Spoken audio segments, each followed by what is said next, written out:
नमस्कार सर्वांना। आणि 1 तारखेचा व्लॉग आहे, खरं तर टाकायला लेट झाला मला। 1 तारखेला मला 5 लग्नाच्या ऑर्डर होत्या निवेदनासाठी आणि मी आली आहे इथं। या ठिकाणी 3 ऑर्डर्स होत्या, म्हणजे 3 लग्न एकत्र होती। आणि तुम्ही बघू शकता गावाकडचा मंडप, गावाकडचं वातावरण खूप छान अशा पद्धतीनं इथं सगळी सजावट केलेली होती। हे देवदेव त्यांचे असतात, ज्यांच्या काही प्रथा आहेत, रूढी परंपरा आहेत, त्यानुसार त्यांचं हे कार्यक्रम चालू होता। मी याच बाजूला बसली आहे टेबल टाकून आणि माझं निवेदनही चालू होतं। मध्यंतरी हे जे सवासण्यांचं जेवण आणि त्यांची जी पूजा आहे ते चालू होतं।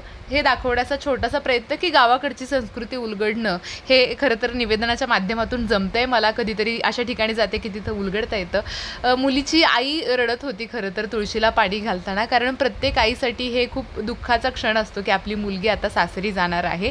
आणि इथं या लग्नाचा सगळा परिपाठ उरकून, सगळं निवेदनाचं काम उरकून लग्नाच्या पंक्तीमध्ये सुंदर असं जेवण होतं।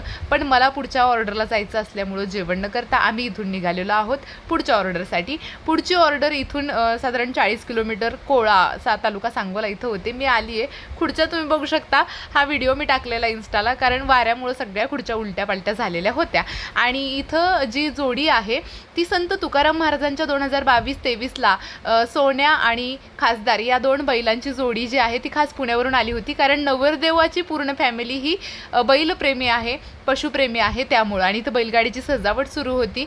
ही बैलगाडीची सजावट यासाठी आहे की दोन्ही नवरदेव, सख्या भावांचं लग्न आहे, दोन्हीही याच बैलगाडीमधून येणार होते।